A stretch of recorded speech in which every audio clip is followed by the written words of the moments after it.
sans plus tarder, on va commencer notre table ronde. Alors, je vais vous présenter nos invités, en commençant par mon voisin immédiat, Alain Bazot, président de l'UFC Que Choisir.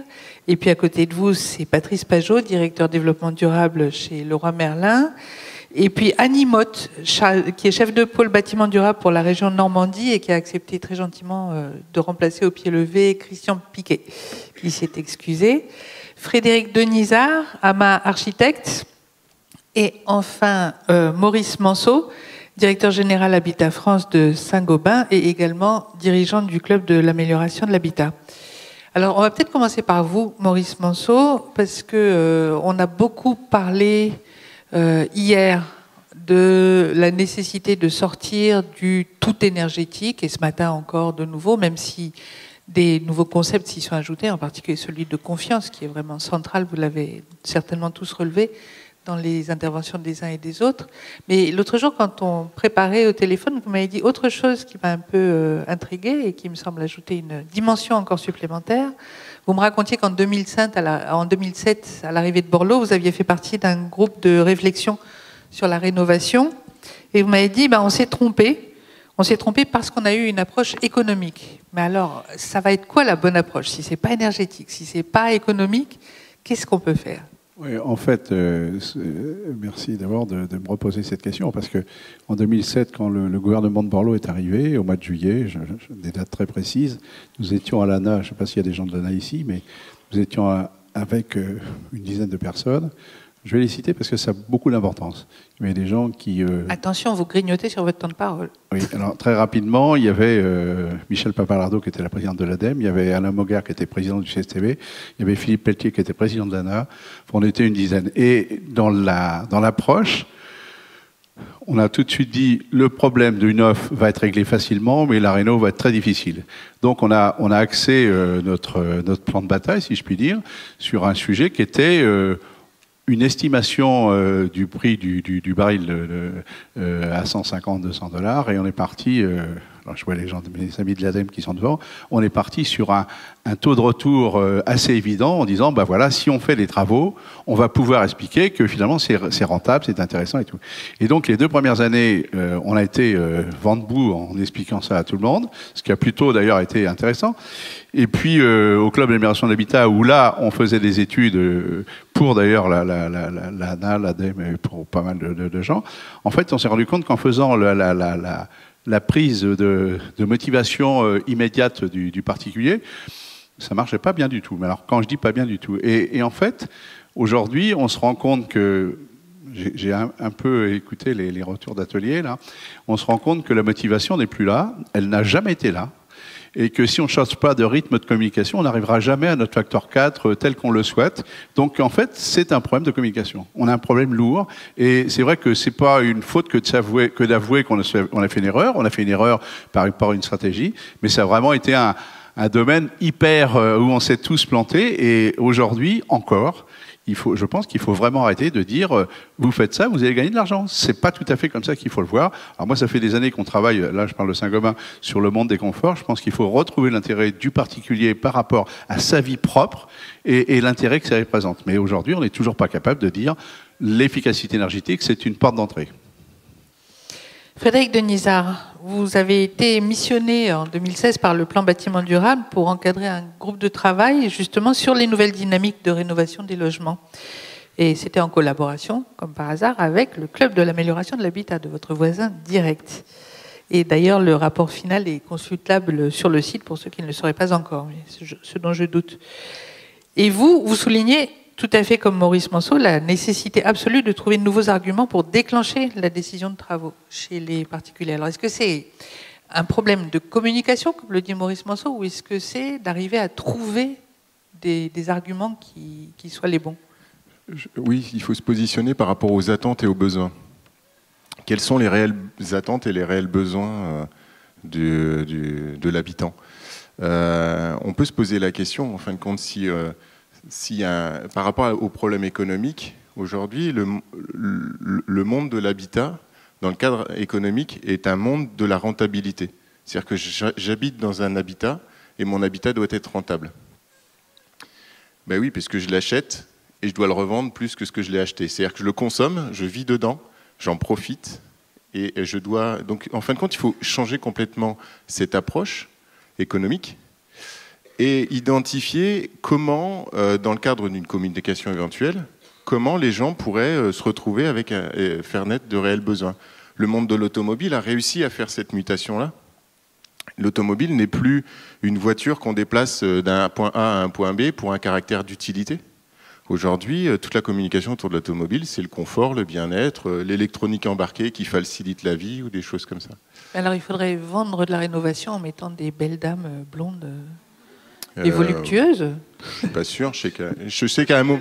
Je ne sais pas du tout mon approche, mais je sais qu'à une époque... je réfléchissais à comment les voitures, ça marche. C'est vrai qu'à une époque, on vendait une voiture en disant et si l'espace c'était ça, et c'était effectivement une jolie blonde qui prenait sa douche dans une cascade. Mais je pense que c'est pas ça qui a fait vendre plus cette voiture-là.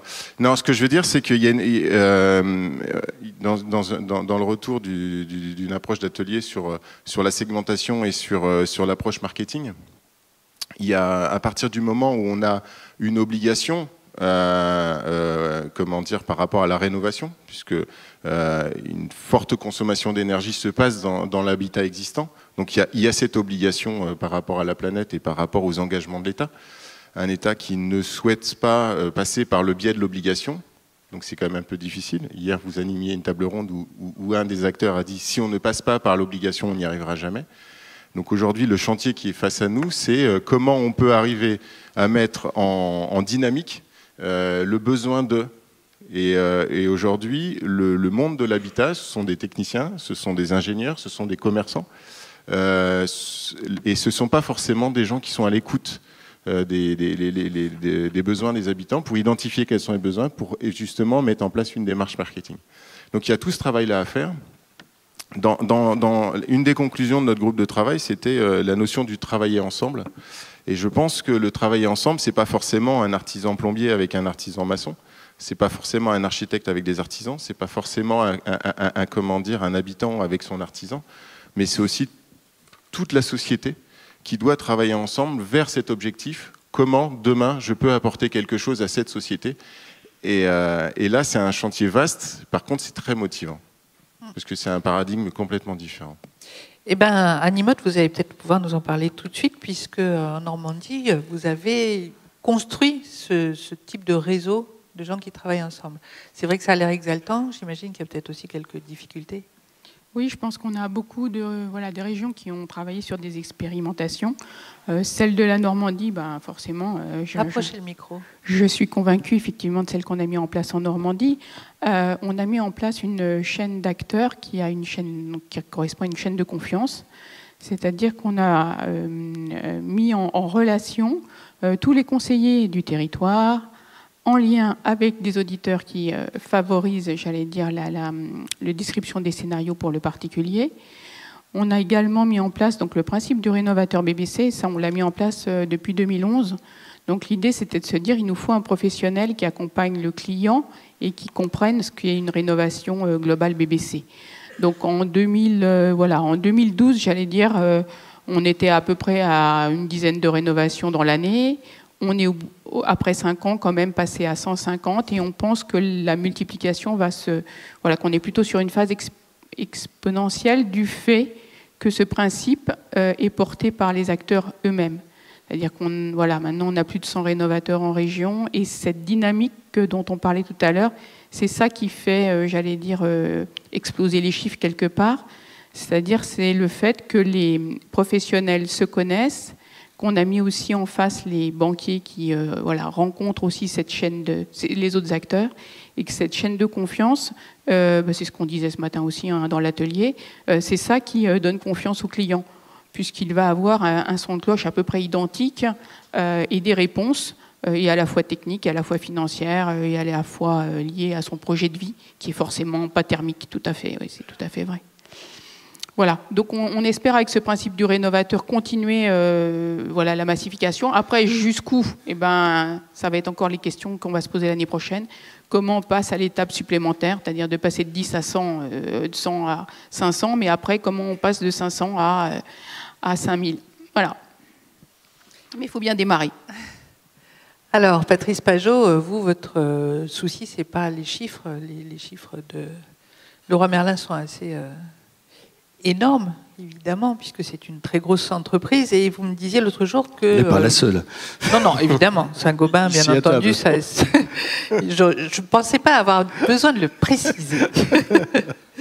Non, mais vous me disiez l'autre jour que votre site était un des plus consultés en France, le site de Leroy Merlin.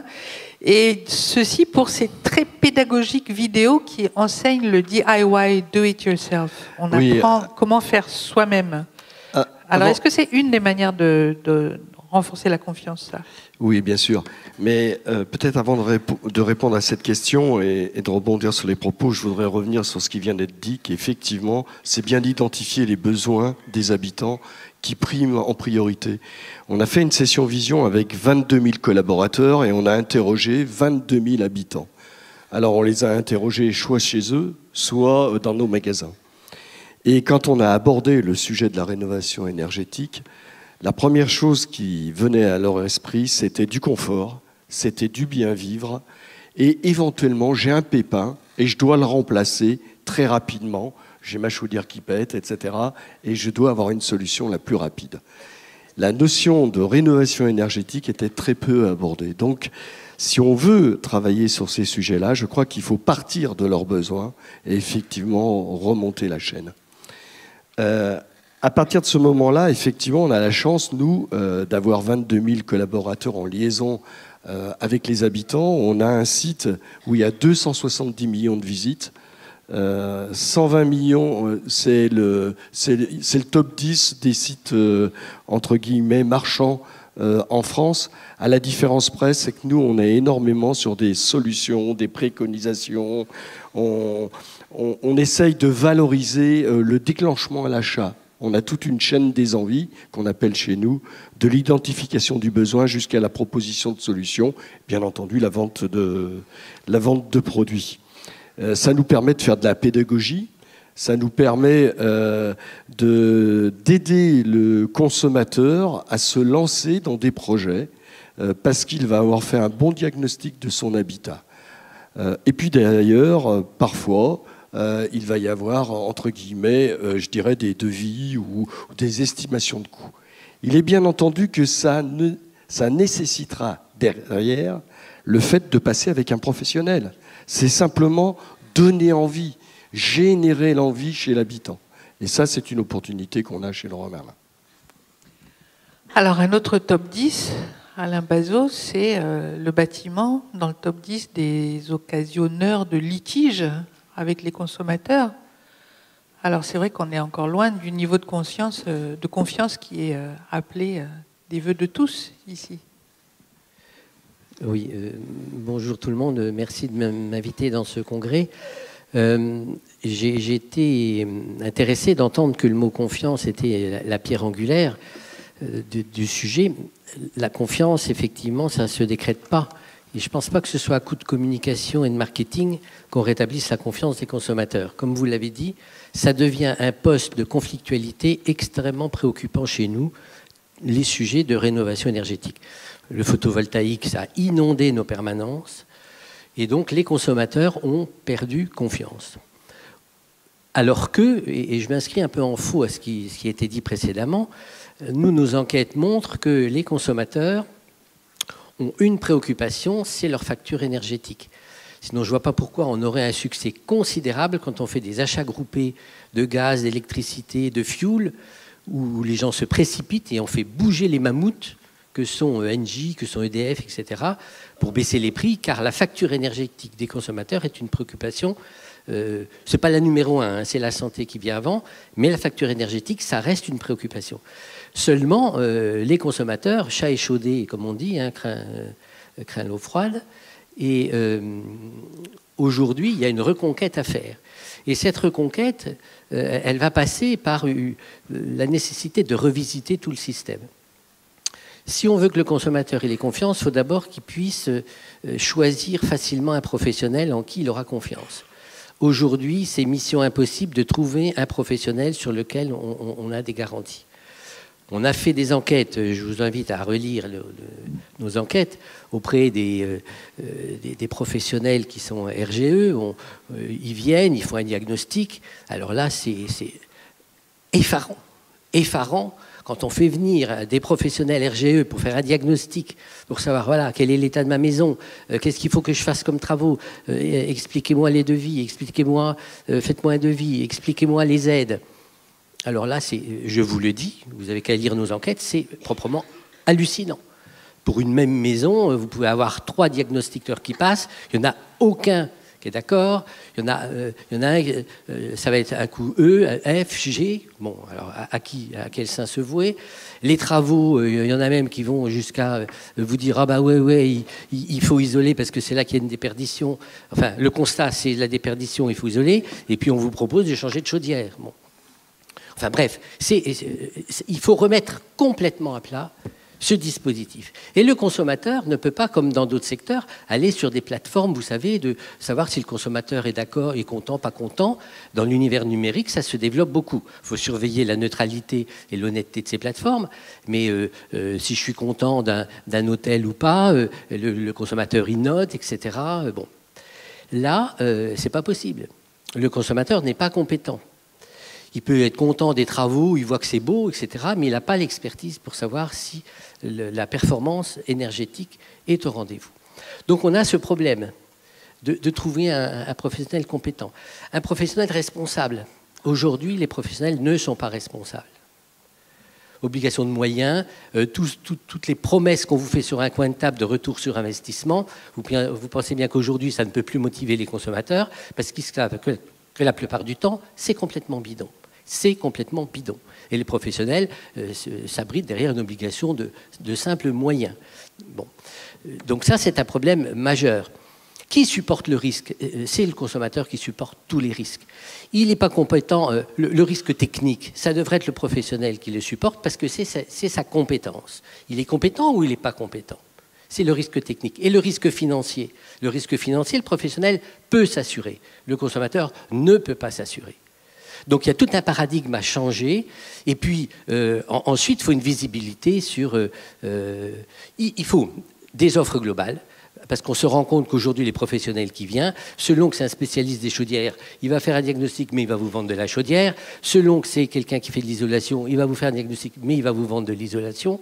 Donc tant qu'on n'aura pas des offres globales, coordonnées, on les appelle comme on veut, architectes énergéticiens, mais il faut payer ces professionnels. Et on a la certitude qu'au final, le gain énergétique, même si ce n'est pas le seul levier, le gain énergétique, j'ai entendu le confort, je sais que le confort, ça fait partie des leviers. Mais n'oublions pas que la facture énergétique, l'enjeu environnemental, etc., il est extrêmement important. On est sur un enjeu de rénovation de quelques 25 millions de logements qui est devant nous. On ne peut pas rater cette occasion. Et si l'encadrement qui est mis actuellement, la formation des professionnels qui doit être revue de fond en comble, hein, quand au bout de 2-3 jours, on donne une qualification RGE à un professionnel, ça n'est pas sérieux. Ça n'est pas sérieux.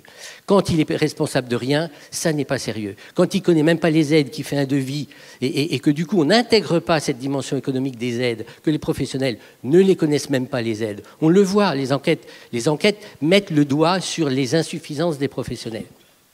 Si les professionnels ne remettent pas en cause ça, qui partent que sur de la com, que sur du marketing, je veux dire, la rénovation énergétique telle qu'elle est en train de se faire dans d'autres pays, on est loin d'atteindre l'enjeu environnemental et puis l'enjeu économique quand même pour les consommateurs. Voilà, j'ai été sans doute trop long, mais déjà les premières réflexions que je voulais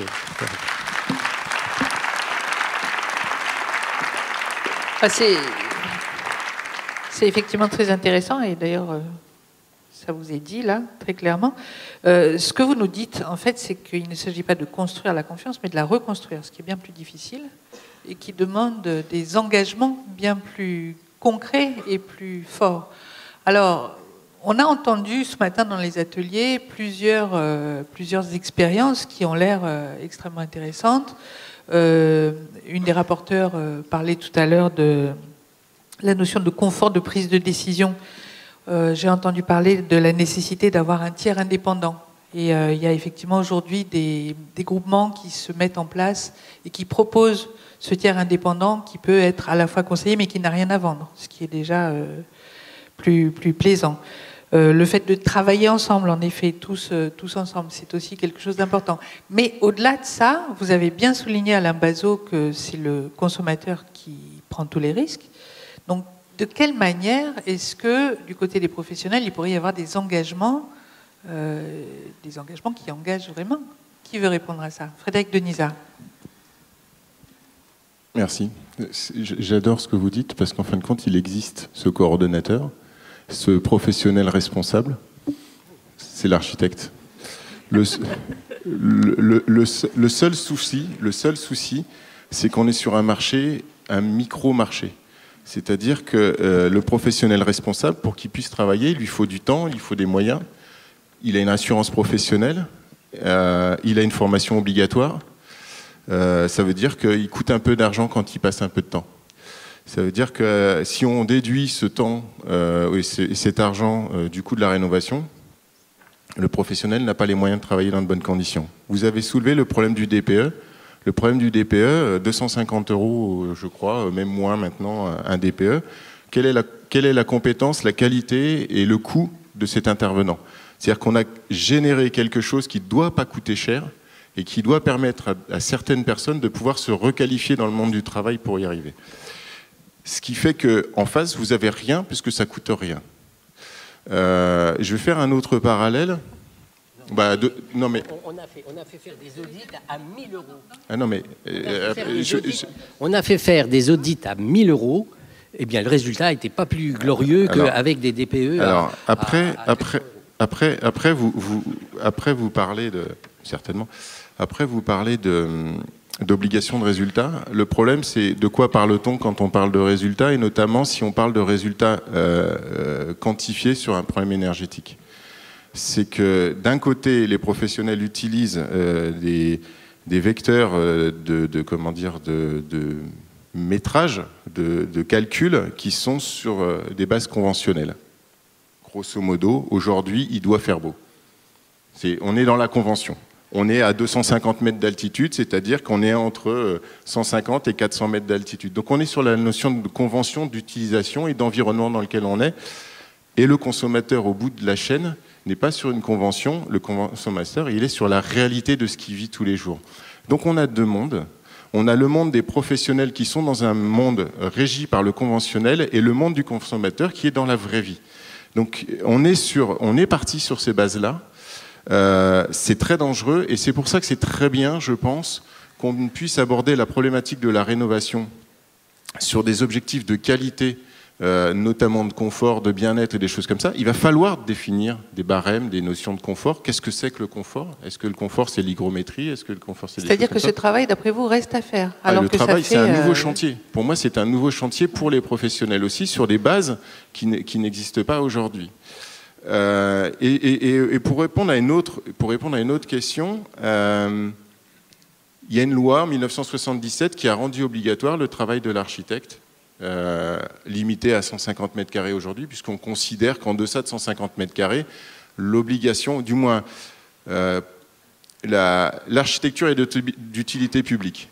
Donc l'État forme des architectes pour être garant de la qualité architecturale et du patrimoine français. Par contre, ça n'existe pas aujourd'hui dans le vecteur de la rénovation. C'est-à-dire qu'aujourd'hui, il n'y a pas d'obligation d'un professionnel compétent avec des obligations. Et c'est là où je vous rejoins. Aujourd'hui, tout le monde peut être rénovateur. Je m'engage, tiens, je ne sais pas quoi faire. Aujourd'hui, c'est une ambition, j'ai envie de faire ça. Il y a aujourd'hui une prise de conscience. Il y a une prise de conscience collective à prendre par rapport à ça et à embarquer cette obligation. Et par rapport à ça, il faut trouver des moyens pour que ce ne soit pas la collectivité qui finance ça, mais que ce soit le marché qui arrive à générer le financement de ça. Ça veut dire, faisons travailler les gens au bon moment, à la bonne place, pour qu'ils prennent un minimum de temps et que ça coûte un minimum d'argent au consommateur final. Patrice Pajot, vous vouliez ajouter quelque chose ? Oui, j'entends vos propos et en même temps, je trouve que la politique que l'on mène, qui est une politique de petits pas aussi, est une politique importante dans la rénovation énergétique. C'est bien beau les grands discours, mais on l'a vu tout à l'heure, ces grands enjeux que l'on a devant nous, vous avez raison, on doit les mener. Et en même temps, ne doit-on pas aussi mener d'autres engagements pour aider les gens qui ont des problèmes de chaudière à remplacer, à le faire de façon tout à fait correcte, peut-être par une pompe à chaleur, et peut-être que demain, ils isoleront leurs combles, peut-être que demain, ils changeront leurs fenêtres, etc. Parce qu'il y a un élément vital, c'est quand même le portefeuille du consommateur aussi. C'est comment on arrive à concilier les deux phénomènes de façon importante. Et quand des habitants viennent chez nous et nous présentent un problème parce qu'ils ont eu un incident, ils ont leur chaudière qui ont explosé, quand on va faire une visite à domicile, qu'on identifie chez eux des problèmes d'isolation, des problèmes qui sont liés à, effectivement, isolation des combles, isolation des sols, isolation des murs, on leur propose aussi ces projets-là. Mais on comprend tout à fait que se lancer dans un projet global, c'est pas nécessairement, à court terme, une priorité. En tout état de cause, ce que l'on essaye de faire, c'est effectivement de régler au mieux leurs premiers problèmes et de les engager dans une démarche.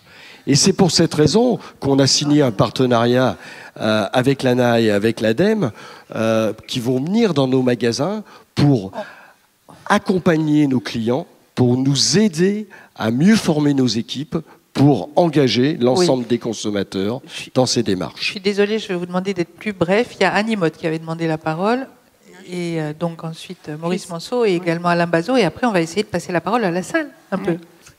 Juste pour revenir sur, juste pour revenir sur le principe du rénovateur donc normand, BBC normand, pour nous c'est effectivement un professionnel, qu'il soit architecte, maître d'œuvre, entreprise générale ou artisan, qui s'est mis dans cette capacité donc d'appréhender ce projet de rénovation globale. Bien sûr, ça lui empêche. Enfin là, ça occulte rien de ses capacités, de ses compétences originelles. Hein. C'est juste qu'il a cette compétence supplémentaire de coordonner et d'accompagner le client sur ce sujet-là. Donc pour nous, c'est vraiment quelque chose qui est déclencheur, qui a un effet déclencheur. Et donc l'ensemble de ces professionnels qui se sont mis dans cette dynamique, au début, ils se voyaient un peu comme des concurrents parce qu'on les fait travailler ensemble. Voilà, on travaille la compatibilité BBC ensemble, on travaille avec les banquiers ensemble, on travaille avec les auditeurs ensemble pour faire que les audits soient de qualité et que ça serve aux rénovateurs, sinon ça ne sert à rien, effectivement. Et donc, du coup, cette dynamique, cette émergence fait que, du coup, voilà, des architectes rénovateurs BBC se disent je préfère travailler maintenant avec des entreprises aussi rénovateurs, etc. Et qu'il y a une vraie dynamique, une vraie émulation qui se produit sur cette compétence. Et ça, c'est vraiment l'atout qu'on a. Voilà, s'il faut aller vite. Maurice Manceau, oui. Voilà. Rapidement, je voudrais revenir sur le développer le marketing de rénovation. C'était quand même un peu le sujet. Alors déjà, je voudrais faire un point. Et je reconnais que ce que dit M. Mazot est dramatique pour plein de ménages. Et les études, tout ce qu'on leur demande et tout, je ne conteste pas. Je pense qu'il y a deux mondes de la rénovation. Et la précarité énergétique est un vrai sujet sur lequel il faut identifier, et on a des aides pour ça. Et c'est pas un problème. C'est ce qui est le plus facile à faire, contrairement à ce que les gens s'imaginent. C'est presque ce qui est le plus immédiat, le plus facile, et qui ne se pose pas comme question. Le deuxième sujet, c'est la rénovation et l'attractivité qu'un particulier va avoir, s'il a un peu d'argent, à faire une rénovation en embarquant ce qu'on appelle l'efficacité énergétique, parce que et là, je crois qu'il y a un vrai sujet. Et quand je parlais tout à l'heure de ce que disait Patrick Pajot tout à l'heure, quand vous faites venir l'ADEME, l'ANA dans les lieux de vente, quand vous faites venir des gens qui vous expliquent un peu les choses, c'est aussi une façon de dédouaner la motivation qui initialement n'est pas celle de l'efficacité énergétique, mais qui peut se transformer. Donc, quand je dis que si on veut développer avec l'objectif du facteur 4, si on veut développer les choses, eh ben, il faut communiquer différemment. Il faut faire en sorte que l'attractivité par la chaîne de compétences soit reconnue. Il faut peut-être changer de méthode. Moi, je suis à côté d'un architecte qui défend son métier. Et je le reconnais. Et moi, le premier, pendant des années, j'ai prôné le fait de l'artisan qui devait prescrire des solutions et tout. Et plus ça va, plus j'avance, plus ça devient un peu technique. et plus je me dis, mais finalement, c'est la reconnaissance d'une filière totale qu'il faut remettre dans le circuit. C'est-à-dire que remettre de la maîtrise d'œuvre, remettre de l'artisan et tout le circuit. C'est ça qui est le vrai sujet. Et la confiance y reviendra. Si on a ça, alors il y a la numérisation. On n'a pas parlé du numérique. Je peux vous dire que ça va être un attrait majeur malgré ce que les gens croient. Donc il y a vraiment des solutions. Alain Bazot, vous vouliez ajouter quelque chose ? Oui, je voulais revenir sur le fait qu'il y aurait deux mondes. Il y a le monde des professionnels, etc. Et puis le monde des consommateurs qui sont dans la vraie vie. Et il y a un hiatus. Que je sache, ce n'est pas le professionnel qui prend des engagements à dire rassurez-vous, vous allez consommer 30% de moins ou une facture qui va diminuer de 30%. C'est le professionnel qui communique en disant ça. Bon. Et donc il est quand même logique et normal que le consommateur attende que ce qui est promis, chose promise, chose due. Donc, s'il y a un malentendu, il vient des professionnels, il ne vient pas du consommateur. Ensuite, si vous dites que c'est compliqué, alors que d'autres pays le font, il y a des pays comme l'Allemagne où ils ont mis au cœur de leur dispositif, notamment d'aide, la performance énergétique. Aujourd'hui, la performance énergétique n'est pas... oui, mais alors, si on peut calquer les aides ou les moduler en fonction de la performance, ça veut dire qu'une performance, on peut l'établir et donc on peut la garantir aux consommateurs. Garantir un meilleur confort, alors là, on part encore dans des choses beaucoup plus évasives et subjectives. Si on n'arrive pas déjà à quantifier ce qu'on va gagner en économie d'énergie, en moindre dépenses, et ça va se réduire sur la facture, si on n'est pas capable de le faire, parce que et donc de ne pas s'engager, je ne sais pas comment on va s'engager sur vous allez voir, votre confort, il va être multiplié par 2, par 3. Franchement, je ne sais pas ce que ça veut dire. Quand vous habitez à Paris, si vous demandez à n'importe quel consommateur, son premier truc, c'est le confort acoustique. Parce que mais enfin, vous voyez la résonance d'un particulier, elle est par rapport à son bien-être propre. Et quand vous parlez d'efficacité énergétique, nous on a fait des essais complètement fous. Dire aux gens, voilà, on va vous refaire tout ça, ça va être génial, et vous allez gagner 200 € par an. Le gars, il perd 5 mètres carrés, et donc c'est un vrai problème. Par contre, son intérêt, lui, c'est l'acoustique. Eh bien, on commence par l'acoustique et on fait quand même son isolation. Vous voyez, c'est une façon d'embarquer les choses qui est différente. Et il faut reprendre le consommateur avec ses vrais besoins. Et après, là, vous parlez de facture énergétique, on est tous d'accord. Il n'y a pas quelqu'un qui va vous dire... c'est pour ça que je dis la précarité énergétique, c'est un vrai sujet, mais je dirais qu'on le traite différemment. Enfin, il me semble qu'au-delà de la précarité énergétique, c'est vrai que la facture énergétique gonfle pour tout le monde et que même ceux qui peuvent payer trouvent un peu difficile de devoir payer de plus en plus. Est-ce qu'il y a des questions dans la salle ? On a le temps pour une fois. Si c'est possible, je voulais juste ajouter que... Oui, alors, oui, là-bas, je vois effectivement. Alors, Annie, juste rapidement, et puis on va passer la parole. Je fais une brève sur le volet, les professionnels doivent effectivement s'engager. Nous, on fait ce travail avec nos professionnels, et là, on rencontre une vraie difficulté, c'est de trouver les assureurs qui sont aussi au rendez-vous autour de la table. Et donc, je pense qu'il faut que le travail reste encore à mener avec les assureurs pour aborder ce sujet-là, et que du coup, je veux dire, l'ensemble des actions qu'on a pu mener avec le plan bâtiment durable et qui nous permettent d'arriver déjà aujourd'hui à des gros progrès par rapport à il y a quelques années. Il nous reste encore des chantiers à défricher. Je pense que l'assurance est un chantier à défricher. Puis je voudrais juste remercier aussi le travail qui est mené dans le cadre de Pacte, qui permet aussi, j'espère, de lever des doutes ou des incertitudes sur encore des préconisations, des modalités d'intervention, parce qu'on pose beaucoup la question. Enfin, on dit que c'est les professionnels qui doivent tout porter, mais encore faut-il qu'ils portent avec des aides. Et il y a un certain nombre de prescriptions techniques qui ne sont pas encore complètement validées sur le sujet de la rénovation. Et on espère que le projet Pacte va permettre de combler ces trous dans la raquette. Alors, on vous écoute. Oui, merci. J'entends parler de risques, d'engagement, de précarité énergétique, de facture énergétique. Il y a peut-être un truc où il faudrait appuyer un peu plus fort. C'est sur la pérennité de la performance thermique des isolants. Parce que les isolants, même avec une certification ACERMI, qui est le terme utilisé en France, une certification ACERMI, c'est pas pour autant un certificat de garantie. Et donc il y a X raisons qui font qu'un isolant perd de la performance dans le temps. Et en attendant, on a vendu la performance maximum au client. Et donc c'est le client qui paye pour une valeur par exemple de 10, parce que c'est à la mode. Et au final, la résistance thermique réelle sur le bâtiment, en fin de course, elle est peut-être de la moitié ou pas loin. Et donc il y a X raisons qui font que les isolants perdent en performance, que ce soit l'humidification, la perte de gaz, et ça, personne n'en parle. Et il y a un document officiel qui existe, qui a été édité en partie par la FFB en 2010, qui concerne l'isolation des murs enterrés. Et donc dans ce document-là, qui est téléchargeable sur www.étanchéité.com, vous allez sur le chapitre recommandations professionnelles. Et donc dans ce document-là, en fonction du type d'isolant qu'on utilise en mur enterré, on doit appliquer un coefficient de correction, c'est le terme qui est utilisé, et personne ne le fait. C'est un problème ça quand même, non? Et la maîtrise d'œuvre qualifiée n'en parle pas. Alors, qui veut répondre? Maurice Manceau, vous avez l'air d'avoir des choses à dire. On rejoint malheureusement ce qu'on dit là autour de la table. S'il y a un entrepreneur ou un maître d'œuvre d'ailleurs qui utilise un produit qui n'est pas adéquat, c'est un problème de compétence. Enfin, je ne sais pas quoi répondre à ça. Qu'est-ce que vous dire? Si vous êtes dans des parties enterrées, vous avez des prérogatives. Si elles sont pas données, bah, c'est vraiment. Je vous rejoins, mais c'est un problème vraiment de compétence. Il n'y a pas autre chose à dire. Les produits existent pour les parties enterrées. Une autre question, oui, au centre là. Est-ce qu'on peut passer le micro? Levez bien la main comme ça, on vous voit s'il vous plaît. Oui, oui, c'est vous.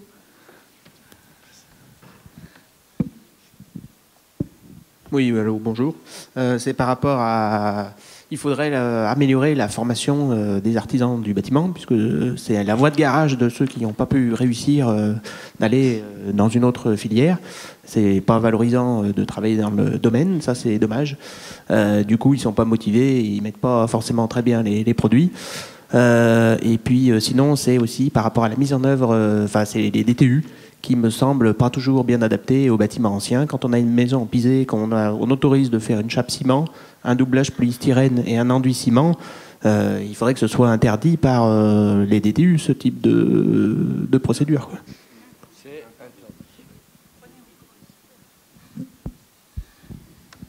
Je dirais que là, effectivement, je vous rejoins par rapport à la formation et je pense que, moi, je reviens sur le fait que toutes les initiatives en région qui travaillent sur ce sujet permettent une vraie dynamique d'acteurs, une vraie dynamique au niveau du volet information, formation et qu'il faut qu'on continue en ce sens-là et qu'on veut une massification à outrance. On ne pourra pas l'avoir tant qu'on ne passera pas par ces maillons-là qui sont redonnés, voilà, de la compétence à chacun et remettre aussi l'artisan dans une chaîne de valeur. Voilà. Mais tout de même, moi je me dis, en écoutant les premières interventions de la salle, là, ce qui m'apparaît peut-être plus clairement, c'est à quel point cette information-formation, elle devrait aussi concerner le public au sens large. Je trouve on s'aperçoit qu'on a affaire à des gens qui sont totalement dépossédés de toute culture sur ce que c'est que l'habitat et la façon de le faire, à force d'habiter dans du tout près, tout... Enfin, effectivement, mais je pense qu'il y a des entreprises, et à titre indicatif, je pense que Saint-Gobain, comme Leroy Merlin, on a créé un campus où effectivement on met à disposition des habitants toutes ces notions qui leur permettent effectivement de regarder la fiabilité des travaux vers lesquels ils pourraient s'engager. Alors, bien entendu... Il n'y a pas cette notion de responsabilité, mais en tout état de cause, c'est fait par des professionnels en accord avec les institutionnels, avec les parties prenantes. Avant même la notion de responsabilité, quelqu'un dans un atelier soulignait la difficulté qu'il y a à se déplacer dans un maquis où effectivement quelqu'un va vous dire prenez l'isolant rouge, c'est le meilleur, et un autre va vous dire non, c'est le bleu qui est absolument formidable, et un troisième va vous dire c'est le vert. Ça aussi, c'est quand même très compliqué. C'est un vrai sujet, d'ailleurs. Moi, j'étais pas là hier, mais j'ai eu les résultats de collaborateurs qui étaient là. Je pense que là, il y a un vrai problème de connaissance. Parce que entre ce qui se raconte, les tendances, les vrais sujets, je peux vous dire que si un jour vous mettez de façon factuelle et scientifique les correspondances de produits, vous verriez que des fois on est surpris et ce qu'on imagine ce qui est très tendance des fois, et notamment dans les problèmes des biosourcés, on a quelques problèmes parce que je prends l'exemple, alors il ne faut pas du tout prendre ça comme un test, mais vous prenez des produits dits naturels et vous pouvez les transformer. Vous prenez par exemple le chanvre, vous mettez un béton de chanvre, il n'y a aucun problème. Vous faites une laine de chanvre, et je sais de quoi je parle, s'il y a un produit qui est chargé en formaldéhyde, c'est bien celui-là. Ce qui veut dire que, vous voyez, vous oubliez un sujet, et vous prenez quelque chose en étant persuadé d'avoir la Rolls, et en fait, vous n'avez pas la 2 chevaux, vous avez un truc pourri. Donc, quelque part... Non, mais vous savez, c'est ça le problème. Et la vraie résultante de ça, c'est qu'il faudrait qu'on ait des points où on puisse expliquer tout ça. Là, c'est dur, parce que là, c'est vraiment un problème d'information scientifique et de contrôle. Alors, on a des FDES, des fiches déclaratives environnementales et sanitaires, qui nous permettent d'avoir des ACV, des analyses de cycle de vie, qui nous permettent réellement de pouvoir jauger. Mais tant que vous ne faites pas ça, les tendances, vous entendez dans le marché des trucs complètement fous. Donc, ça, c'est gros. Et tout à l'heure, j'entendais les questions par rapport aux entrepreneurs. Les entrepreneurs ont réellement, quand vous regardez la complexité aujourd'hui, quand vous faites de la rénovation, la complexité de ce qu'il faut et les choses qu'il faut vraiment savoir pour faire une réno complète, je redis ce que j'ai dit tout à l'heure, mettre un petit peu de maîtrise d'œuvre, c'est quasiment essentiel parce qu'autrement, on demande trop aux gens. C'est pas en 3 jours, on a fait le RGE avec une notion de vouloir monter en compétence des gens, et c'était bien, faut pas critiquer le sujet, sauf que 3 jours derrière, déjà, mettre des gens derrière une table, ce qui n'est pas leur tasse de thé quand même, hein. C'est compliqué. Et en fait, ils sont venus là plus pour essayer d'avoir un schnempel pour dire au moins j'aurai un particulier qui pourra profiter du CITE, des aides et autres. Donc la réalité, elle est plus complexe que ça. Il faut monter en compétence. Et la montée en compétence, ça va se faire par des outils. Alors les outils numériques vont certainement aider, contrairement à ce que les gens imaginent. Mais c'est vrai que moi, j'écoute tout ce qu'on se dit là, finalement on est tous d'accord. Il y a un vrai problème de compétences qui doit faire qu'on doit monter. Et la rénovation, c'est le sujet le plus difficile. Il faut le savoir. Alors, est-ce que vous êtes tous d'accord aussi dans la salle? Oui, il y a encore une remarque là. Oui, quand est-ce qu'on... quelqu'un le micro? Ça se passe comment avec le micro? Très bien, si vous l'avez, vous parlez. Ok, alors oui. Et puis les autres, faites des grands signes pour qu'on vous voit. Très bien, voilà. Je voudrais parler à M. Bazot, que je remercie de son intervention. Et pour lui dire que sa bouteille à la mer a trouvé une destination. Figurez-vous que depuis 2012, la société que je représente, Savecom, a pris un engagement de résultat en termes de performance énergétique. C'est-à-dire qu'on garantit la consommation. On dit, monsieur, on vous fait faire 2300 € d'économie. Si on ne fait que 2000, on vous doit 300 x 10 ou on doit réparer. Ça, c'est la première chose. Mais oui, figurez-vous, on assure évidemment les études et la maîtrise d'œuvre, pas des études, pas des DPE. Pas des choses de ce type-là. On fait effectivement des études qui sont issues de la méthodologie passive. D'accord? Et effectivement, on prend des engagements de résultats. Le confort, on prend aussi des engagements de résultats parce que le confort, il s'objective. L'homogénéité des parois, elle se mesure. La qualité de l'air, elle se mesure. Elle est souvent terriblement négligée. Nous, on va mesurer les taux de CO2 et vérifier si effectivement rendre une maison étanche sans se poser le problème de la ventilation en 30 mètres cubes par personne, si on l'obtient. Vous voyez, tout ce genre de choses, on le fait. Bon, on a fait une réalisation très modeste en termes de chantier. On a accompagné 400 chantiers, on a dû en réaliser 150. Vous voyez, c'est peu, c'est des chantiers qui sont conséquents et sur lesquels on s'engage. Vous voyez, donc ça existe. Et effectivement, quand vous dites devoir de conseil, obligation de moyens, obligation de résultats, là je ne parle pas d'engagement de résultats en performance énergétique qui est un plus. Mais ces éléments-là qui sont véritablement liés à la qualité du professionnel, le devoir d'informer les gens sur les risques de malfaçon, quand effectivement on va pas traiter un pont thermique et qu'on va créer des points de rosée dans le mur, ce genre de choses, ça c'est l'obligation de devoir d'information, le devoir de conseil. L'obligation de moyens, c'est de faire bénéficier les gens de toutes les technologies qui permettent effectivement d'éviter les malfaçons et de garantir des résultats. Et l'obligation de résultat, effectivement, c'est tout ça. Écoutez, je suis heureux d'entendre ce témoignage, comme quoi nos demandes ne sont pas complètement farfelues et que dans la vraie vie, ça peut également exister.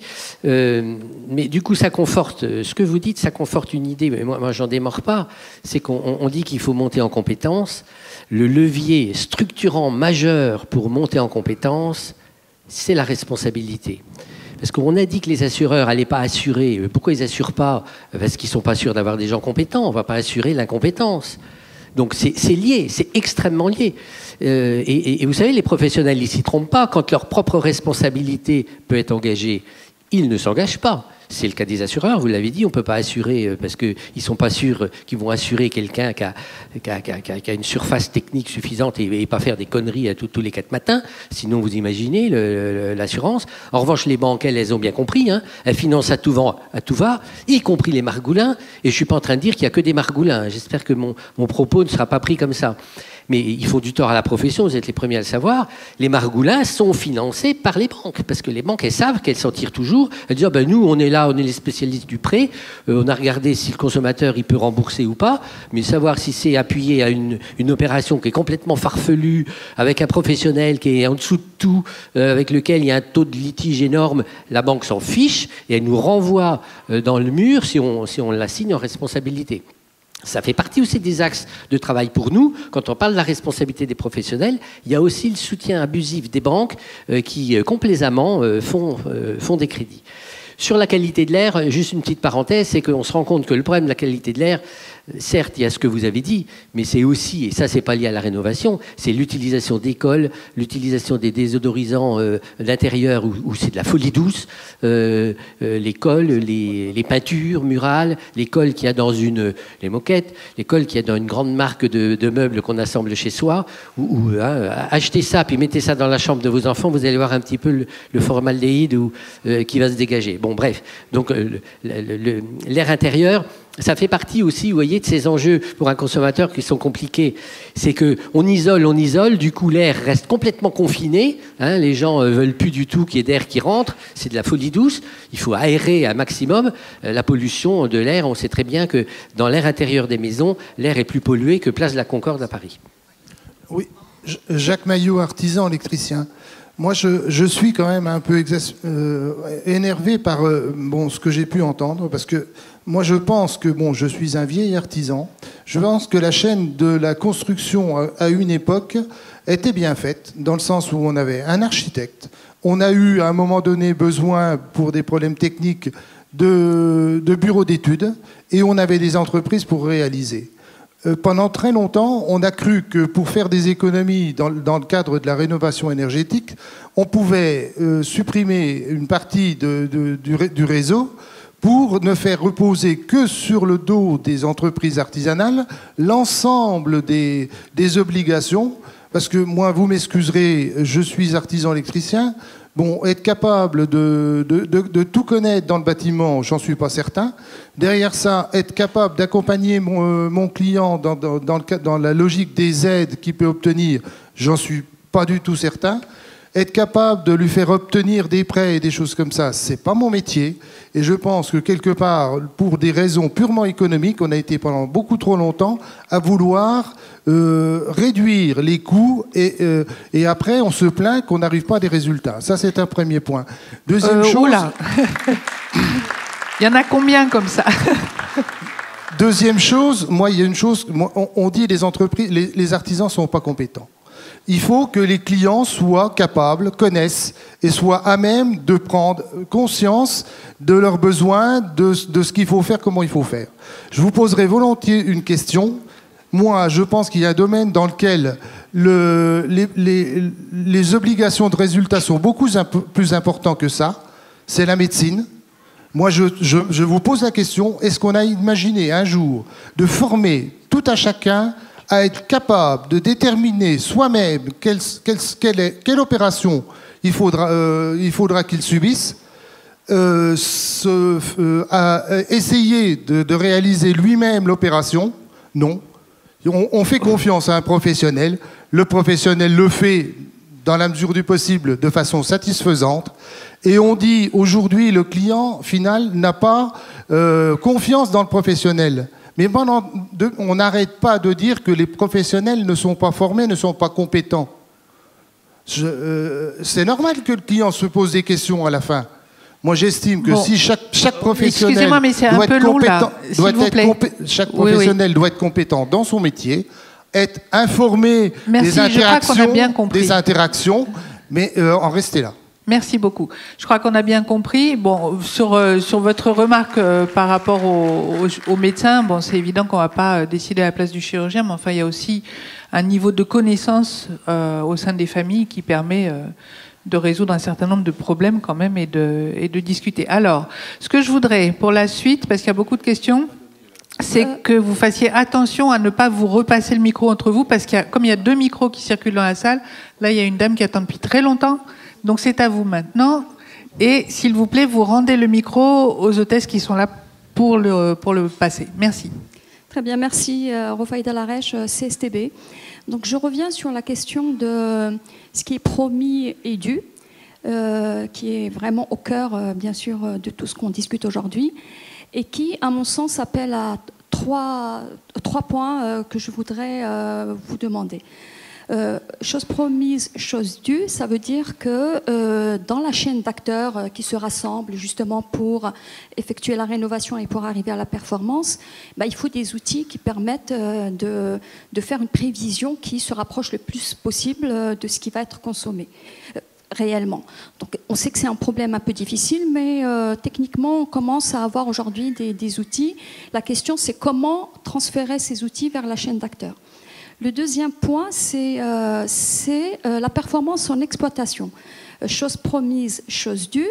La chose due, c'est une fois que le bâtiment a été rénové et qu'il est en train d'être exploité, qu'elle est dans l'accompagnement et dans cette chaîne d'acteurs, comment on informe et comment on éduque, entre guillemets, l'occupant de sa performance pour qu'elle puisse être maintenue, quels gestes il faut faire, comment régler les systèmes énergétiques, comment utiliser les stores en fonction des saisons, etc.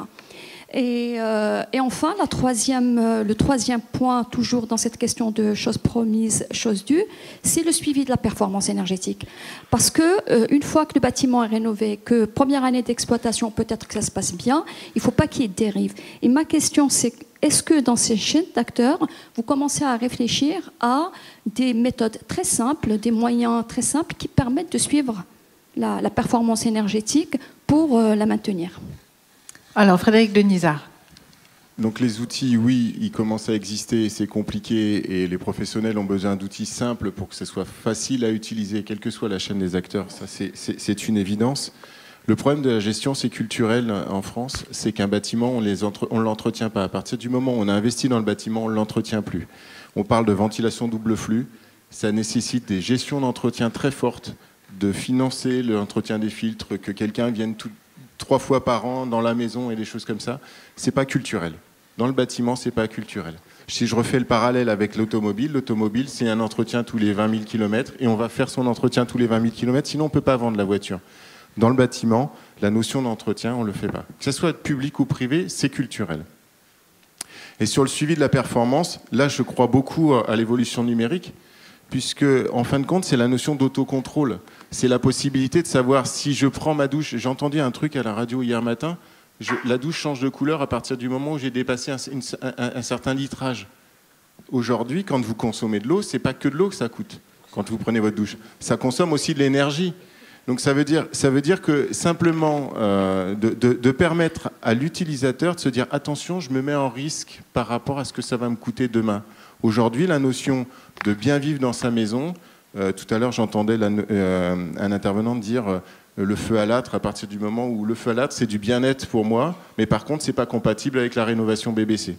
Donc est-ce que je vais rénover BBC ou est-ce que je me maintiens un feu à l'âtre dans ma maison? Donc ça veut dire que c'est un choix. À partir du moment où on a fait ce choix-là, on l'assume et on l'identifie. Donc l'évolution numérique va nous aider par rapport à ça, c'est-à-dire qu'il y aura la capacité, alors ça sera peut-être un tout petit peu plus compliqué à installer, mais j'en suis même pas sûr parce qu'il y aura des systèmes qui seront beaucoup plus simples et beaucoup plus fiables, qui permettront de savoir. Et là, on pourra s'engager tous ensemble, y compris le consommateur. Je voudrais juste dire une chose sur la notion de confiance. Je pense que la confiance, elle doit être mutuelle. On doit aujourd'hui avoir confiance en nos artisans et les artisans doivent avoir confiance en nous. Les professionnels doivent avoir confiance entre eux. Et ça, la notion de confiance, c'est aussi anticulturel. C'est-à-dire que moi, je sais. Donc, c'est savoir dire, moi, je ne sais pas, mais par contre, toi, tu sais, et je vais avoir besoin de toi, tu vas m'aider à avancer, et ensemble, on va avancer. Et là, c'est une confiance vraiment partagée. Et on a besoin de savoir dire, là, excusez-moi, je ne sais pas. Donc je vais m'appuyer d'une compétence extérieure. La rénovation, c'est une alchimie très complexe. On a à s'engager, on a à apporter quelque chose à la société et on doit tous travailler ensemble. Et donc on doit se mettre en confiance par rapport à ça. Ça me paraît une très bonne conclusion, en fait. Et moi, je me faisais la réflexion en vous écoutant les uns et les autres. Vous avez beaucoup parlé du numérique. Dans les ateliers, on a aussi entendu parler de petits groupements qui se sont mis en place, qui sont très localisés. Et c'est vraiment deux mondes, là aussi, qui sont complètement différents. Celui du numérique, il est aussi amical que Facebook. Et ces petits groupements qui se mettent en place, où il y a de l'interconnaissance, c'est aussi comme ça qu'on peut bâtir de la confiance, et cette confiance mutuelle dont vous parlez. C'est en connaissant les artisans, en les saluant, en sachant qu'on va les revoir la semaine d'après et le mois d'après, qu'on peut construire la confiance aussi. Donc c'est vraiment deux systèmes qui existent, et l'un ne doit pas exclure l'autre. Je suis désolée, je suis sûre qu'il y avait encore beaucoup de questions, mais il y a encore des visites, il y a encore un peu de temps.